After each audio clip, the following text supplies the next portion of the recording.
어느 날부터인가 평소 조용하던 인천의 작은 골목에서 이상한 소문이 돌기 시작했습니다. 저 가게 사장님 말이야. 젊은 사람이 그렇게 뻔뻔하게 살면 안 되지. 얼굴이 두껍기도 하지? 요즘 애들은 기본이 없어. 주변에서 들리는 수군거림에 처음엔 별 신경을 안 썼습니다. 하지만 시간이 지날수록 저를 이상하게 쳐다보는 손님들이 많아졌고 일부는 아예 가게 문턱조차 넘지 않았습니다. 그저 평범하게 살아가던 저에게 도대체 무슨 일이 벌어지고 있는 건지 알 수 없었어요. 저는 인천 시내 한가운데 조그만 베이커리를 운영하고 있습니다. 강남에서 회사 생활을 하다 스트레스성 두통과 만성 피로로 고생한 끝에 결국 퇴사 후 새로운 시작을 선택하게 되었죠. 그렇게 차린 가게에서 매일 구운 빵 냄새로 하루를 채우며 제 나름의 소소한 행복을 쌓아가고 있었습니다. 그런데 어느 순간부터 제가 무슨 큰 잘못을 저지른 사람처럼 취급받기 시작한 겁니다. 어떤 손님은 빵을 사면서도 대놓고 젊은 사람이 그렇게 살면 안 돼요 라고 말하더군요. 이유라도 알면 억울하지는 않을 텐데 도무지 알 수 없었습니다. 누구도 정확히 말해주는 사람은 없었고 그저 시어머니한테 직접 물어보라는 말만 반복했을 뿐이었죠. 그러던 어느 날 모르는 번호로 전화 한 통이 걸려왔습니다. 지금 뭐 하자는 거야? 받자마자 들려온 건 얼음장처럼 차가운 목소리였습니다. 순간 심장이 쿵 내려앉았습니다. 낯선 여자의 목소리는 화가 단단히 난 듯했고 저를 향해 다짜고짜 퍼붓기 시작했죠. 저는 어리둥절한 채 누구시죠? 라고 물었고 잠시 후 상대방은 이렇게 말했습니다. 나야, 성환이 형수. 아니, 요즘은 나 같은 사람은 안중에도 없나 보지? 그 순간 모든 퍼즐 조각이 하나씩 맞춰지기 시작했습니다. 이 모든 소문이 시작이 어디서 비롯되었는지 그 단서가 드디어 눈앞에 나타난 것이었어요. 아직 결혼도 안 했다고 이렇게 무례하게 구는 건가? 뭐, 형님 대접받기 싫으니까 지금부터 선 긋자는 거야? 전화기 너머에서 들려오는 그녀의 비아냥에 저는 입이 떡 벌어졌습니다. 도무지 무슨 말을 하는 건지 이해할 수 없었거든요. 저기요. 혹시 뭐 잘못 아신 거 아닐까요? 전 정말 무슨 일인지 모르겠어요. 모르는 척 그만 좀 해, 동서. 지금 집안 망신인 줄 알아? 혼수는 왜 그렇게 하기로 한 거야? 도련님이 집까지 해오는데 혼수는 당연히 내가 해야지. 혼수, 그 말을 듣는 순간 숨이 턱 막혔습니다. 이미 결혼 준비 중에 성환 씨와 파혼한 저에게 혼수라니요. 저희 파혼했는데요? 그쪽에서 그 얘기 못 들으셨어요? 파혼. 말도 안 돼. 도련님은 우리랑 아무 말 없었는데? 요즘 젊은 사람들 너무 자기 멋대로야 정말. 통화는 순식간에 고성으로 이어졌고 저도 참다 못해 소리를 높일 수밖에 없었습니다. 저희 파혼한 지 꽤 됐습니다. 그러니까 더 이상 저한테 전화해서 이러지 마세요. 그 얘기 성환 씨한테 직접 확인하세요. 전화를 끊고 나니 손이 덜덜 떨렸습니다. 평생 얌전하고 조용하다는 소리만 듣고 살아온 제가 이렇게 모욕적인 전화를 받다니. 이건 단순한 오해가 아니었습니다. 누군가가 의도적으로 저를 나쁜 사람으로 몰고 가고 있었던 것입니다. 전화를 끊고도 한동안 가슴이 쿵쾅거렸습니다. 도대체 내가 무슨 죄를 지었길래 모르는 사람에게 이런 모욕을 당해야 하는 걸까? 숨을 고르며 잠시 눈을 감자 머릿속에선 자연스럽게 지금까지의 시간이 주마등처럼 스쳐 지나갔습니다. 나는 원래 서울 강남에서 중소기업 마케팅팀에 근무하던 평범한 직장인이었습니다. 아침 8시에 출근해서 밤 9시 넘어서야 퇴근하는 업무 스트레스와 야근, 회식까지 반복되는 일상이었지만 그냥 다들 그렇게 사는 줄 알고 참았죠. 그런데 어느 날부터인가 이유 없이 어지럽고 두통이 심해졌습니다. 처음엔 빈혈인가 싶어 약국에 들렀고 며칠 쉬면 괜찮아질 줄 알았습니다. 하지만 통증은 점점 더 심해졌고 마침내 병원에 가게 되었습니다. 담당 의사는 딱 한마디 했습니다. 스트레스가 심한 상태입니다. 당장 생활 패턴을 바꾸지 않으면 우울증으로도 이어질 수 있어요. 그 말을 듣고도 처음엔 실감이 나지 않았습니다. 스트레스라니 누구나 받는 거 아닌가요? 하지만 시간이 지나면서 점점 무기력해지고 평소 즐겁던 일에도 아무런 감정이 생기지 않게 되자 깨달았습니다. 내가 진짜 한계에 다다랐구나. 결국 몇 번의 병가 끝에 사직서를 냈습니다. 그리고 한동안 아무것도 하지 않고 지냈죠. 그러던 중 산책 삼아 다니던 동네에서 우연히 작고 예쁜 가게를 보게 되었습니다. 임대료가 생각보다 저렴했고 한번 해볼까 하는 가벼운 마음으로 계약하게 되었습니다. 전문 기술이 있었던 것도 거창한 계획이 있었던 것도 아니었습니다. 다만 내가 나를 지킬 수 있는 공간이 필요했을 뿐입니다. 그렇게 시작한 게 지금의 베이커리였고 제 삶의 새로운 출발점이 되었습니다. 그러던 어느 날 단골 손님으로 자주 들르던 남자가 있었습니다. 그는 바로 성환 씨였습니다. 처음에 성환 씨는 가게 앞을 그냥 지나치는 동네 주민 중 한 명이었습니다. 하지만 어느 날 출근길에 따끈한 크루아상을 사갔다가 맛있었다며 다시 찾아오신 걸 시작으로 자주 얼굴을 보게 되었죠. 여기 빵, 생각보다 괜찮네요. 포장도 예쁘고요. 말투는 덤덤했지만 나름의 칭찬이란 걸 느낄 수 있었습니다. 그 후로 그는 매일같이 다른 메뉴를 사가며 오늘은 뭐가 잘 나가요? 내일 친구들이 오는데 이거 세트로 가능할까요? 같은 질문을 건넸습니다. 사실 그런 사소한 대화들이 제겐 꽤 큰 위로가 되었어요. 혼자서 모든 걸 책임져야 했던 자영업자의 삶 속에서 그의 존재는 점점 의지가 되었습니다. 그는 이 동네에서 태어나고 자란 토박이었고 동네 사람들과도 친분이 깊었습니다. 그래서인지 가게 운영에 대해 현실적인 조언도 많이 해줬습니다. 지은 씨, 이 동네 사람들은 정 붙이는데 시간이 걸려요. 빵도 좋지만 사람과 사람 사이의 정을 더 중요하게 생각하죠. 아, 그리고 어르신들은 단 걸 좋아하시니까 단팥빵을 매일 구워놓는 게 좋을 거예요. 그의 조언 덕분에 단골 손님도 하나둘 늘어갔고 저는 점점 그에게 호감을 가지게 되었습니다. 매번 작은 문제라도 먼저 나서서 도와주는 모습은 마치 영화 속 홍반장 같았죠.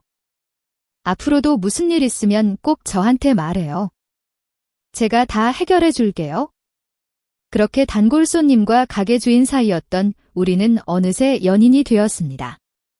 성격도 잘 맞았고 소소한 일상 속에서 웃을 수 있는 사람이 있다는 게 너무 소중하게 느껴졌어요. 그는 항상 저를 배려해줬고 지은 씨는 참 강한 사람이에요. 내가 옆에서 지켜줄게요 라고 말해주었습니다. 그 말 한마디에 저는 그와 함께라면 미래를 그려도 되겠다는 마음이 들었고 그렇게 우리는 자연스럽게 결혼을 약속하게 되었습니다. 결혼을 약속한 후 우리는 조금씩 구체적인 준비를 시작했습니다. 양가 부모님이 상견례를 하기 전이었지만 저는 이미 그 동네에서 가게를 하고 있었기에 자연스럽게 성환 씨의 가족과 얼굴을 트게 되었죠. 그의 어머니 남희숙 여사님은 첫 만남부터 꽤나 호의적이셨습니다. 아유, 예쁘장하게 생겼네. 젊은 나이에 장사도 하고 참 부지런하네. 성환이가 자주 가게 빵 사온다고 해서 궁금했는데 이렇게 보니까 마음에 든다. 그렇게 겉으로 보기에는 아무 문제 없는 분위기였지만 결혼 준비가 본격화되면서 조금씩 이상한 균열이 생기기 시작했습니다. 어느 날 성환 씨가 툭 던지듯 말했습니다. 자기야, 우리 신혼집은 그냥 내 집에서 시작하자. 굳이 새로 구할 필요 없잖아. 예전에 신도시 아파트 알아본다더니? 아, 그건 그냥 생각이었지? 요즘 집값도 비싸고 괜히 대출받아서 부담 가질 필요 없잖아. 어차피 내 집 있잖아. 저는 그 말을 듣고도 크게 반대하지 않았습니다. 어차피 제 집은 제가 대출 갚아가며 힘들게 마련한 공간이었고, 처음엔 성환 씨가 그렇게 말하는 걸 실용적인 선택이라 여겼습니다. 하지만 그 다음 대화에서 문제가 본격적으로 터졌습니다. 자기야, 그럼 혼수는 어떻게 할 생각이야? 우리 엄마가 물어보셔서. 응. 내가 집해가니까 혼수는 내가 해야지. 그 순간 저는 말문이 막혔습니다. 잠깐만. 내가 원래 가지고 있던 집에서 같이 살자는 건 자기였잖아. 그걸 집해가는 거라고 할 수 있어? 그게 왜 아니야? 내가 집을 갖고 있으니까 우리 둘이 사는 거고, 그러면 혼수는 내가 준비해야 맞지? 그의 말은 저를 공짜 집 제공자로 보는 듯했고, 그 태도에 큰 실망을 느꼈습니다. 집은 제가 피땀 흘려 마련한 제 자산이었습니다. 그런데 그런 집에 들어와 살면서 혼수까지 제가 하라고 말하는 성환 씨에게서 처음 느꼈던 따뜻함은 온데간데 없이 사라졌습니다. 나는 내 집을 해가는데도 혼수까지 하라고? 그게 말이 된다고 생각해? 제 말에 성환 씨는 표정을 굳히더니 짜증 섞인 목소리로 말했습니다. 아니, 결혼이라는 게 원래 여자가 혼수해오는 거잖아. 요즘 세상에서 그 정도도 못 맞춰? 그의 말은 너무도 당연하다는 듯했고 마치 제가 무리한 요구를 하고 있는 사람처럼 몰아세우는 태도였습니다. 그럼 자기가 혼수해와. 내가 집 해오니까 그렇게 나눠야지. 뭐? 내가 집을 해온다는 게 말이 돼? 원래 살던 집에 그냥 내가 들어가는 건데 그게 집 해오는 거냐고. 순간 제 안에서 무언가가 툭 하고 끊어졌습니다. 성환 씨 지금 내 말을 못 알아들어? 내가 그 집 사느라 몇 년간 대출 갚은 거 몰라? 됐어. 말 돌리지 마. 내가 그렇게 따질 거면 결혼이고 뭐고 다 필요 없어. 그 순간 그는 화를 참지 못하고 테이블 위에 있던 머그컵을 거칠게 내동댕이 쳤습니다. 지금 뭐 하는 거야? 컵을 왜 던져? 너 진짜 사람 열받게 하잖아. 내가 시작했잖아. 내가 뭘 잘못했는데? 처음 보는 그의 모습에 저는 눈앞이 캄캄해졌습니다. 평소 다정했던 그 사람이 감정 조절 하나 못하고 폭력적인 행동까지 하다니. 그 순간 저는 깨달았습니다. 지금 이 사람과 결혼한다면 이건 단지 시작일 뿐일 거라고요. 됐어. 우리 여기서 끝내자. 나 이런 사람인 줄 알았으면 진작에 포기했어. 얘야, 너 지금 장난하냐? 나랑 이렇게 끝내겠다고? 응, 나 파혼할 거야. 그리고 우리 더 이상 연락하지 말자. 그렇게 몇 개월을 꿈꿨던 결혼은 단 하루 만에 끝이 났습니다. 저를 사랑해주던 사람은 더 이상 존재하지 않았고 남은 건 무례함과 억울함뿐이었습니다. 그리고 더 큰 고통은 그 후부터 시작되었죠. 파혼 후 저는 성환 씨와 완전히 연락을 끊었습니다. 이 모든 일이 끝났다는 안도감보다는 어디서부터 잘못된 건지 모를 허탈감이 더 컸어요. 하지만 어쨌든 제 인생에서 그 사람과 그 집안은 이제 끝이라고 생각했습니다. 그런데 얼마 지나지 않아 동네 분위기가 이상하게 변하기 시작했습니다. 늘 웃으며 인사하던 손님이 저를 외면했고 가게 앞을 지나가며 수군거리는 목소리가 점점 커졌습니다.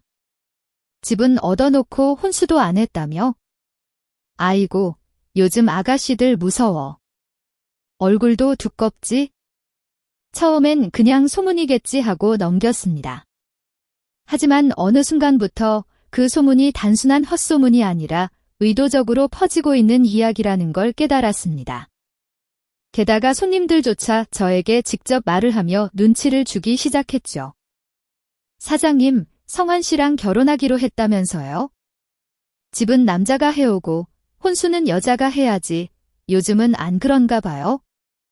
저는 얼떨떨한 채로 대답도 하지 못하고 고개만 끄덕였습니다. 그 순간 깨달았습니다.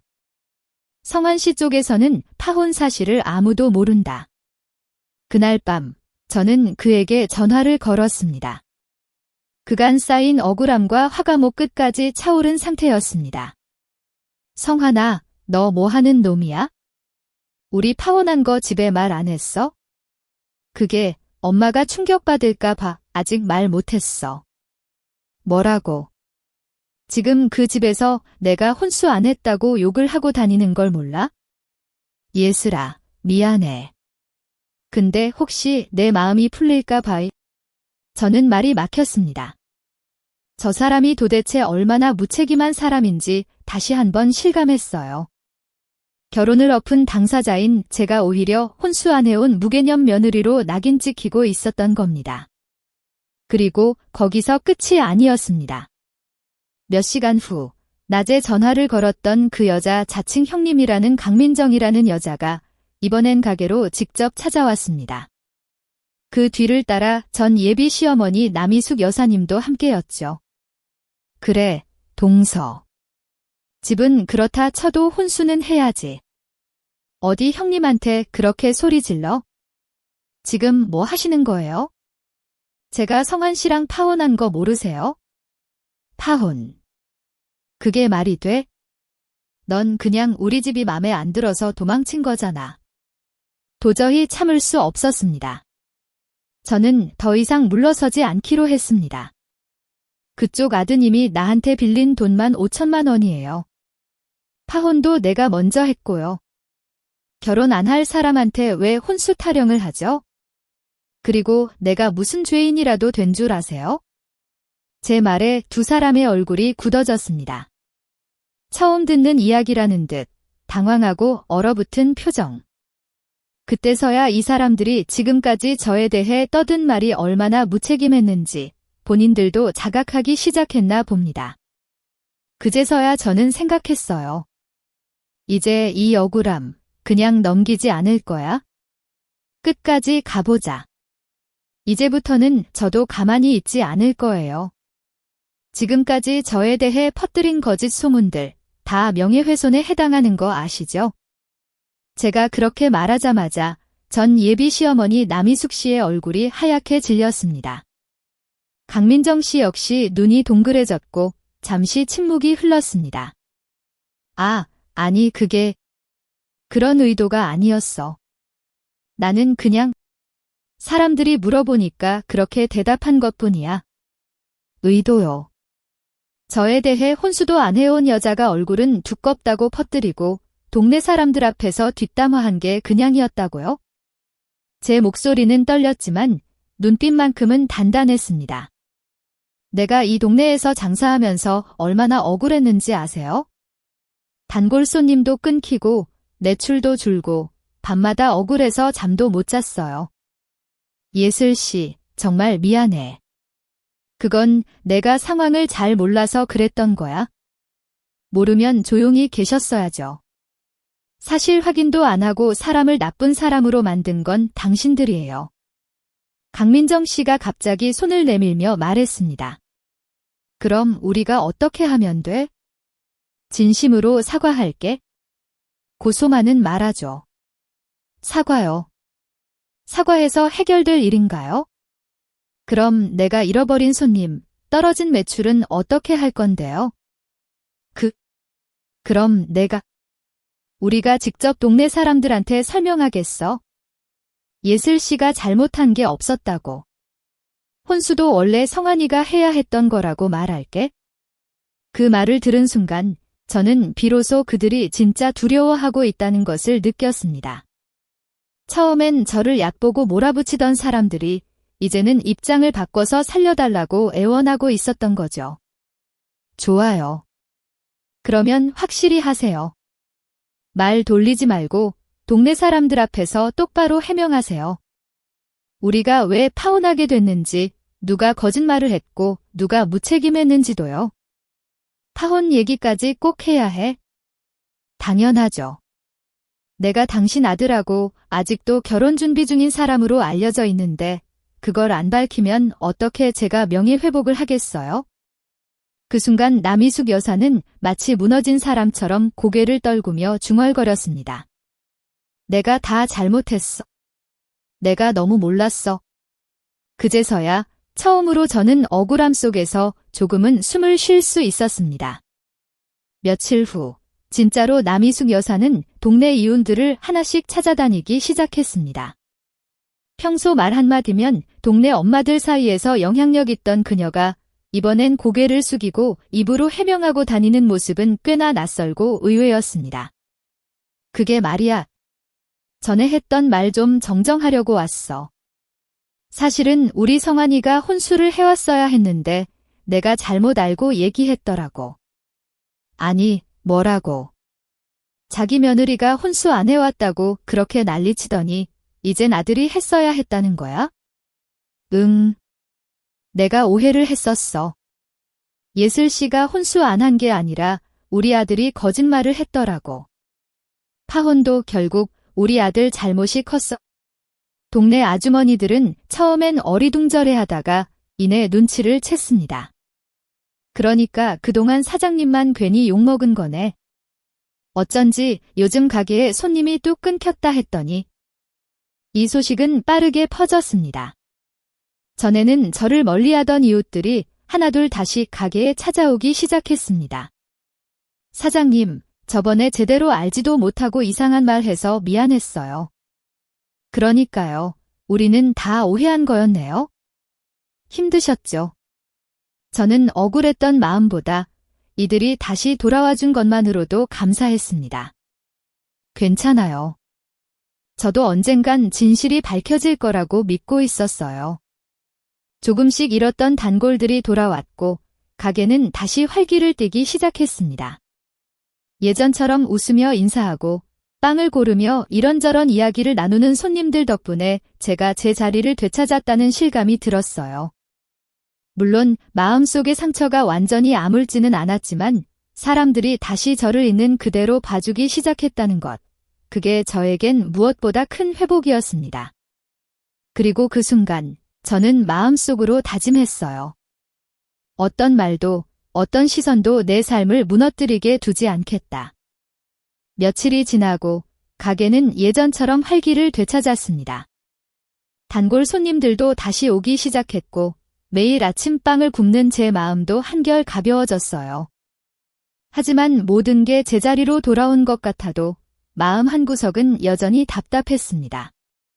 매일 골목을 걸을 때마다 그 집 사람들과 엮였던 기억이 떠올랐고 아무렇지 않게 지나가는 그들의 친척이나 지인을 볼 때마다 묘한 불쾌감이 밀려왔습니다.